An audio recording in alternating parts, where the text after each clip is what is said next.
पी के सुतल बा मरद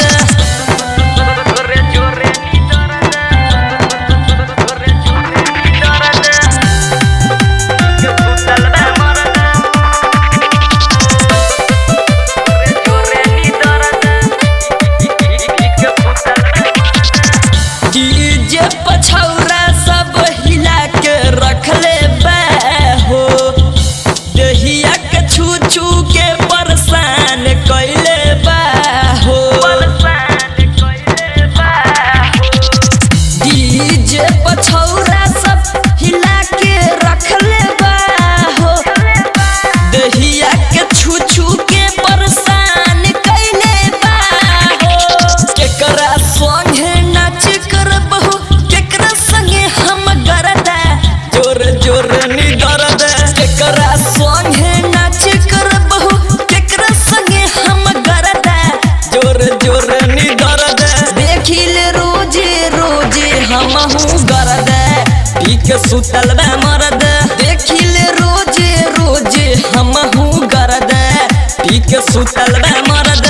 अभी आप सुन रहे हैं जय श्री कैसेट कंपनी की प्रस्तुति।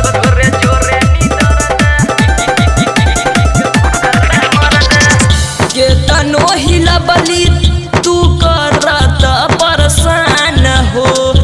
केतनो हिलबली तू करत परेशान हो केतनो हिलबली तू करत परेशान हो केतनो हिलबली तू करत परेशान हो छौरी सब हिलाबेली परद देखिल रोज रोज गरद हो ब्रिनंदन निषाद कस अकेले त नाच करिए बाटे न कोनो न हर जाए जोरे जोरे नी दर्द डीजे पर नाच कर में फरले बादे बरहा परद पी के सुतल बा मरद डीजे पर नाच कर में फरले बादे बरहा परद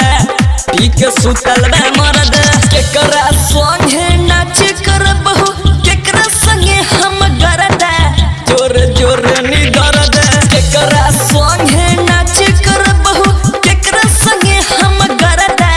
जोर जोर नी दर्द डीजे पर नाच कर में फरले बादे बरहा परदा